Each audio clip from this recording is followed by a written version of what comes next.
दिल्ली की सर्दी अपने शबाब पर थी। कोहरे की चादर ने शहर को ऐसे ढांक लिया था जैसे कोई राज छुपा रही हो। और राज ही थे जिन्होंने आईपीएस ऑफिसर दीप्ति शर्मा को बेचैन कर रखा था। अपने 30s के शुरुआती सालों में दीप्ति ने डिपार्टमेंट में अपनी एक अलग पहचान बना ली थी। उनकी आंखों में एक अजीब सी तेज़ी और चेहरे पर हमेशा एक हल्की सी मुस्कान रहती जो अच्छों को धोखा दे जाती थी। पर आज उसकी मुस्कान गायब थी और आंखों में चिंता की लकीरें साफ दिख रही थी। उसके सामने आईएएस ऑफिसर मिस्टर शर्मा बैठे थे, एक तजुर्बेकार ऑफिसर जो दीप्ति को अपनी बेटी जैसा मानते थे। दीप्ति, मुझे पता है ये मिशन अजीब है पर ज़रूरी है। प्रेस्टीज इंटरनेशनल स्कूल से पिछले 6 महीनों में 8 लड़कियां गायब हो चुकी हैं। ना कोई फिरौती कॉल, ना कोई बॉडी, ना कोई निशान, ऐसे जैसे हवा में घुल गई हो। दीप्ति ने फाइल पर नज़र दौड़ाई। प्रेस्टीज इंटरनेशनल स्कूल, दिल्ली के अमीर जादू का अड्डा, बड़ी बड़ी गाड़ियाँ, ऊंची फीस और नाम में इंटरनेशनल का टैग। सर, हमने स्कूल एडमिनिस्ट्रेशन से बात की, टीचर्स से, स्टाफ से। मिस्टर शर्मा ने ठंडी सांस ली। सब कर लिया दीप्ति। स्कूल की मैनेजमेंट अपने प्रेस्टीज को लेकर इतनी पॉजिटिव है कि कुछ भी बाहर नहीं आने दे रही। उनके हिसाब से लड़कियां फैमिली इशू की वजह से स्कूल छोड़कर चली गई, पर हम जानते हैं सच कुछ और है। तो आप चाहते हैं कि मैं... दीप्ति ने मिस्टर शर्मा की तरफ देखा। हाँ दीप्ति, तुम भेस बदल कर उस स्कूल में जाओगी, एक स्टूडेंट की तरह नहीं। हमें अपने कान और आँख दोनों खुले रखने होंगे। तुम एक फिज़िकल इंस्ट्रक्टर अंजलि वर्मा बनकर जाओगी। दीप्ति को एक पल के लिए झटका लगा। आईपीएस की ट्रेनिंग में उसे गोलियां चलाना, मुजरिमों से निपटना सिखाया गया था, ना कि स्कूल के बच्चों को पीटी सिखाना। पर वो जानती थी कि ये मामला कितना संगीन है। 8 लड़कियां बिना किसी सुराग के गायब हो जाना किसी बड़े रैकेट की तरफ इशारा कर रहा था। ओके सर, अंजलि वर्मा तैयार है, दीप्ति ने फाइल बंद करते हुए कहा। उसके दिमाग में प्लान बनना शुरू हो गया था। 1 हफ्ते बाद Deepti Sharma Prestige international school के अंदर थी, पर अब वो दीप्ति नहीं, अंजलि वर्मा थी। उसने अपने बाल को एक सिंपल चोटी में बांध लिया था, चेहरे पर हल्का सा मेकअप किया और एक साधारण सा शलवार कमीज़ पहना हुआ था। उसके हाथ में एक फाइल थी जिस पर Anjali Verma physical training instructor लिखा था। स्कूल का कैंपस देखकर दीप्ति दंग रह गई। Swimming pool, horse riding club, shooting range, ये स्कूल था या 5 स्टार रिजॉर्ट। उसने एक गहरी सांस ली। यहाँ के बच्चे और स्टाफ सभी एक अलग ही दुनिया में जीते थे और इसी चमक धमक के पीछे छुपा था एक गहरा अंधेरा जिसे उसे बेनकाब करना था। उसका पहला दिन इंट्रोडक्शन और फॉर्मेलिटीज़ में निकल गया। प्रिंसिपल मिसेस डायना डिसोजा एक सख्त मिजाज की औरत थी जिसके चेहरे पर हमेशा एक बनावटी मुस्कान रहती थी। मिस वर्मा, आई होप कि आप समझेंगी कि इस इंस्टीट्यूट का स्टैंडर्ड कितना हाई है। यहाँ हर चीज़ परफेक्ट होनी चाहिए और इसमें हमारे स्टूडेंट्स की फ़िज़िकल फिटनेस भी आती है। यस मैम, मैं अपना बेस्ट दूंगी, अंजलि ने शांत भाव से कहा। पीटी सेशन के दौरान उसने बच्चों को ऑब्जर्व करना शुरू किया। ज़्यादातर बच्चे अमीर घरों के थे। उनकी आपस की बातें ब्रांड्स, पार्टीज़ और वेकेशंस के इर्द गिर्द घूमती थी, पर अंजलि की नज़र कुछ और ही ढूंढ रही थी। उसने गायब हुई लड़कियों के दोस्तों को पहचानना था, उनके बिहेवियर पैटर्न को समझना था। धीरे धीरे उसने नोट किया कि स्कूल के कुछ स्टूडेंट्स ग्रुप में बैठे हुए थे। एक था द एलिट्स, स्कूल के सबसे रिच और पावरफुल बच्चों का ग्रुप। इस ग्रुप का लीडर था रोहन कपूर, एक बिजनेस टाइकॉन का बेटा। उसकी आंखों में एक अजीब सा घमंड और पावर का नशा था।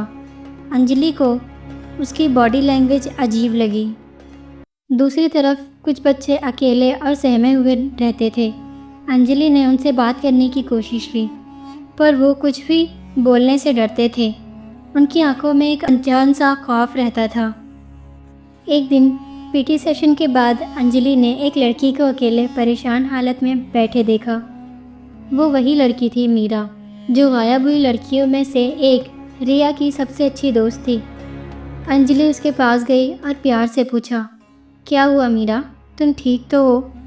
मीरा ने पहले तो इग्नोर किया, पर अंजलि के बार बार पूछने पर उसकी आंखें भर आई। कुछ नहीं मैम, बस रिया की याद आ रही है। रिया, वो तुम्हारी दोस्त थी ना? अंजलि ने अनजान बनते हुए पूछा। मीरा ने हाँ में से हिलाया। वो ऐसी नहीं थी मैम, वो लाइफ से भरपूर थी। अचानक ऐसे कैसे जा सकती है? तुम्हें क्या लगता है उसके जाने की क्या वजह हो सकती है? अंजलि ने धीरे से पूछा। मीरा ने इधर उधर देखा, जैसे उसे डर हो कि कोई उनकी बातें सुन रहा हो। मैम, यहाँ कुछ ठीक नहीं है। रिया पिछले कुछ दिनों से बहुत डरी हुई थी। वो मुझसे कुछ कहना चाहती थी, पर कह नहीं पाई। क्या कहना चाहती थी? अंजलि के दिल की धड़कन तेज़ हो गई। पता नहीं मैम, उसने बस इतना कहा था कि द सर्पेंट्स गेम बहुत ख़तरनाक है और वो इससे बाहर निकलना चाहती है। द सर्पेंट्स गेम, ये क्या है? अंजलि ने हैरानी से पूछा। इससे पहले कि मीरा कुछ और कहती, रोहन कपूर अपने ग्रुप के साथ वहाँ आ गया। ओह देखो, कौन है यहाँ? लूज़र मीरा और हमारी नई पीटी टीचर। क्या गॉसिप चल रही है? उसने तंजिया लहजे में पूछा। मीरा रोहन को देखते ही डर गई। उसका चेहरा सफ़ेद पड़ गया। कुछ नहीं रोहन, हम बस ऐसे ही बात कर रहे थे। रोहन ने दीप्ति को ऊपर से नीचे तक देखा। मिस अंजलि वर्मा, आप नई हैं यहाँ, आपको शायद पता नहीं।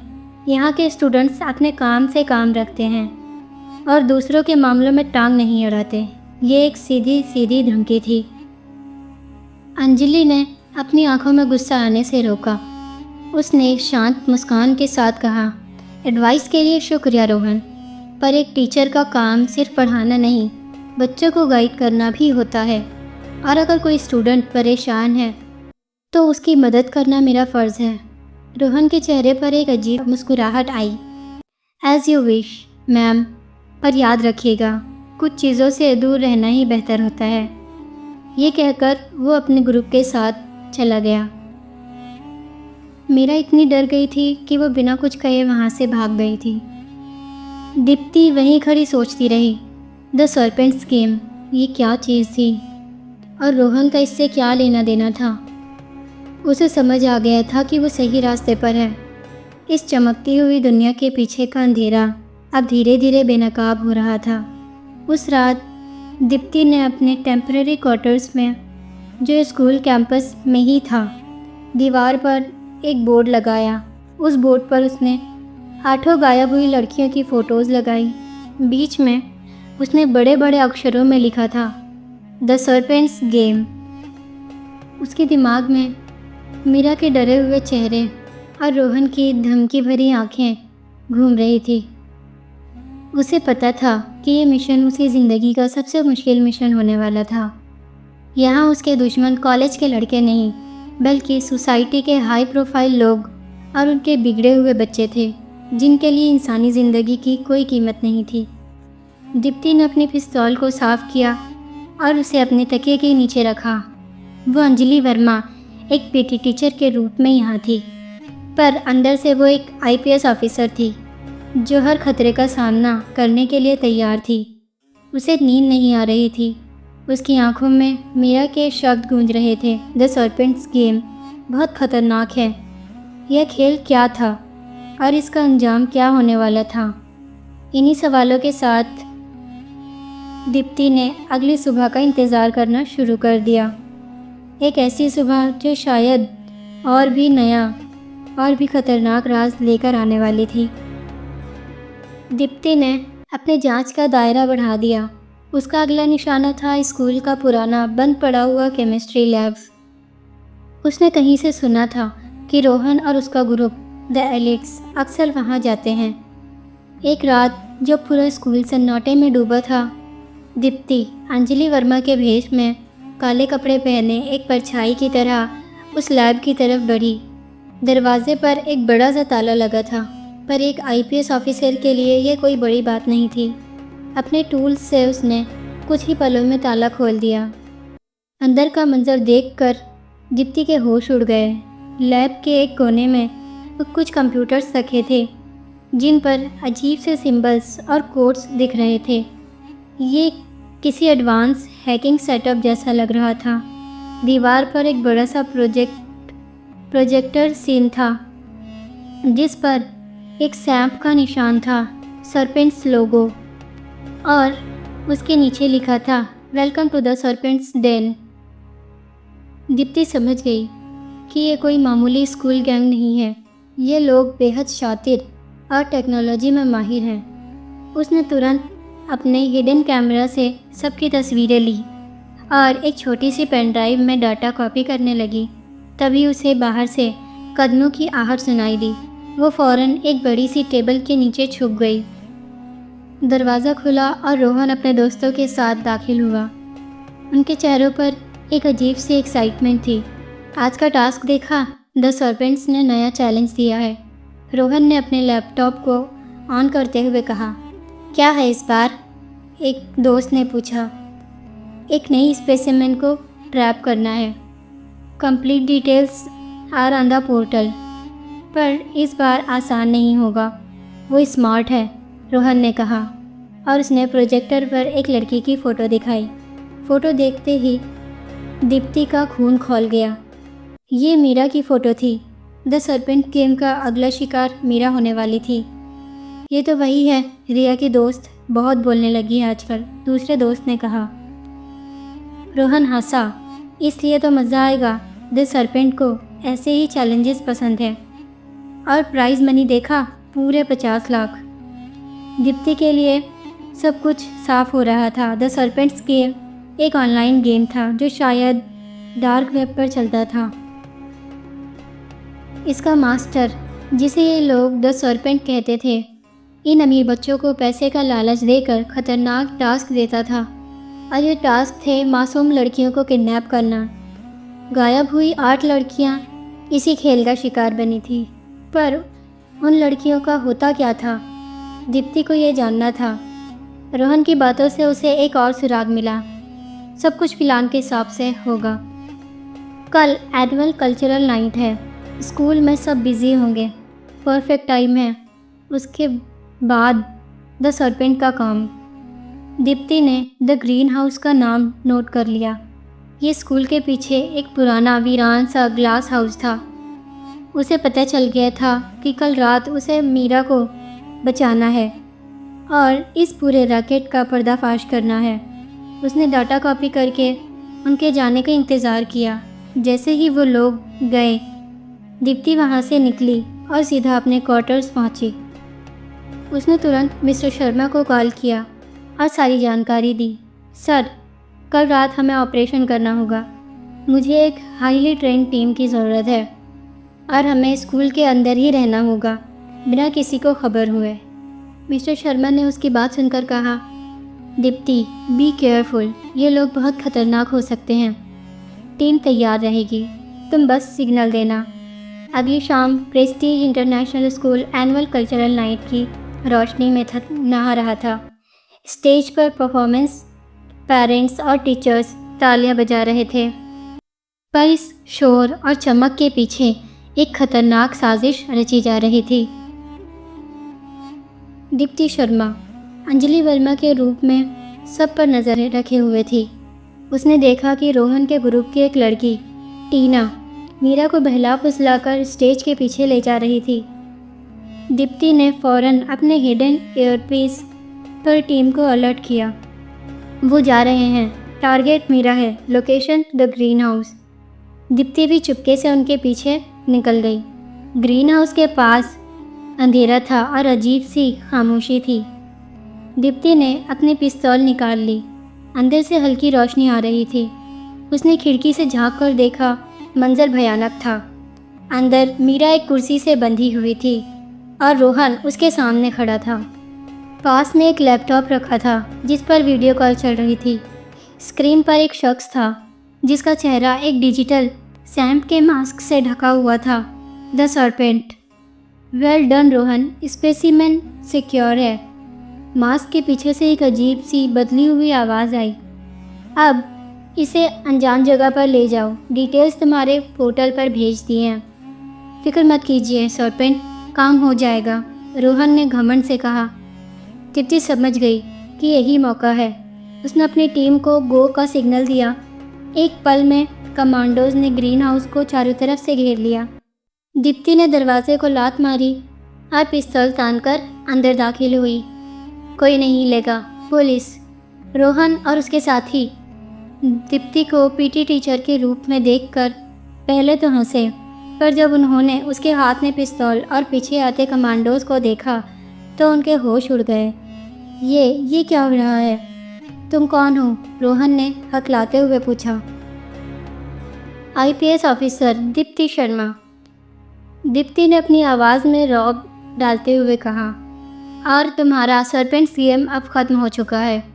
लैपटॉप पर द सरपेंट ने ये सब कुछ देखा और तुरंत कॉल काटने की कोशिश की, पर तब तक दीप्ति की टेक टीम ने उसका आईपीएस एड्रेस को ट्रेस करना शुरू कर दिया था। रोहन और उसके ग्रुप को तुरंत गिरफ्तार कर लिया गया। मीरा को खोला गया। वो बेहद डरी हुई थी। दीप्ति ने उसे संभाला। तुम अब सेफ हो मीरा। पर दीप्ति का काम अभी ख़त्म नहीं हुआ था। उसे द सरपेंट को पकड़ना था और उन 8 लड़कियों को भी बचाना था। रोहन से सख्ती से पूछताछ की गई। शुरू में वो कुछ नहीं बोला, पर जब उसके सामने उसके जुर्म और उसके अंजाम का ह्यूमन ट्रैफिकिंग का कच्चा चिट्ठा खोला गया तो वो टूट गया। उसने बताया कि द सरपेंट कोई और नहीं बल्कि स्कूल का ही एक पुराना स्टूडेंट सिद्धार्थ माथुर था, जो अब एक आराम पसंद ज़िंदगी जीने के लिए डार्क वेब पर ये ख़तरनाक खेल चलाता था। वो अमीर बच्चों को उनके ईगो और पैसे का लालच देकर उनसे लड़कियों को विदेश में ह्यूमन ट्रैफिकिंग गैंग्स को बेच देता था। रोहन की दी हुई इन्फॉर्मेशन और आईपी एड्रेस से द सरपेंट यानी सिद्धार्थ माथुर को उसके दिल्ली के आलीशान फ्लैट से अरेस्ट कर लिया गया। उसकी गिरफ्तारी के बाद एक बड़ा इंटरनेशनल ह्यूमन ट्रैफिकिंग रैकेट बेनकाब हुआ। इन्वेस्टिगेशन के दौरान दीप्ति और उसकी टीम ने कड़ी मेहनत करके उन 8 लड़कियों में से 6 को अलग अलग देशों से रेस्क्यू कर लिया। 2 लड़कियों का दुखद अंजाम हो चुका था, जिसका दीप्ति को हमेशा अफसोस रहा। प्रेस्टीज इंटरनेशनल स्कूल का प्रेस्टीज मिट्टी में मिल चुका था। प्रिंसिपल मिस डायना डिसूजा को भी नेग्लिजेंस और फैक्ट्स छुपाने के आरोप में अरेस्ट किया गया। स्कूल को टेम्परेरीली बंद कर दिया गया। कुछ हफ्ते बाद दीप्ति अपनी यूनिफॉर्म में मिस्टर शर्मा के ऑफिस में बैठी थी। I am proud of you Deepti, तुमने एक बेहद पेचीदा मामले को सुलझाया है और कई लड़कियों की ज़िंदगी बचाई है। दीप्ति के चेहरे पर सुकून था, पर उसकी आंखों में एक अजीब सी उदासी भी थी। सर, हम 6 को ही बचा पाए। काश हम थोड़ा और जल्दी। मिस्टर शर्मा ने उसके कंधे पर हाथ रखा। दीप्ति, हम हर जंग नहीं जीत सकते, पर हम लड़ना नहीं छोड़ सकते। तुमने अपना फ़र्ज़ पूरी ईमानदारी से निभाया। अंजलि वर्मा ने अपना काम कर दिया। एक नई सुबह थी। दिल्ली का कोहरा छट चुका था और धूप खिल चुकी थी। दीप्ति अपनी बालकनी में खड़ी चाय पी रही थी। उसने सामने मेज़ पर अखबार रखा था, जिसकी हेडलाइन थी आईपीएस ऑफिसर दीप्ति शर्मा ने भेस बदल कर किया इंटरनेशनल ह्यूमन ट्रैफिकिंग रैकेट का पर्दाफाश। पर दीप्ति की नज़रें उस खबर पर नहीं, बल्कि उस छोटी सी खबर पर थी जो नीचे छपी थी। रेस्क्यू की गई लड़कियां अपने परिवारों से मिली, नए जीवन की शुरुआत करने को तैयार। ये पढ़कर दीप्ति के चेहरे पर एक असली दिल से निकली मुस्कान आ गई। उसके लिए यही उसके मिशन की सबसे बड़ी कामयाबी थी। एक ऐसी कामयाबी जिसके लिए उसने अंजलि वर्मा बनकर एक अनोखी पाठशाला में दाखिला लिया था, जहां उसने सिर्फ बच्चों को पीटी नहीं सिखाई, बल्कि उन्हें इंसानियत का सबसे बड़ा सबक सिखाया था। हर गलत चीज़ के खिलाफ आवाज़ उठाना ज़रूरी है। दोस्तों, अगर ये कहानी आपको पसंद आई हो तो कमेंट में ज़रूर बताना। वीडियो को लाइक, शेयर और चैनल को सब्सक्राइब ज़रूर करना। मिलते हैं अगली वीडियो में। धन्यवाद।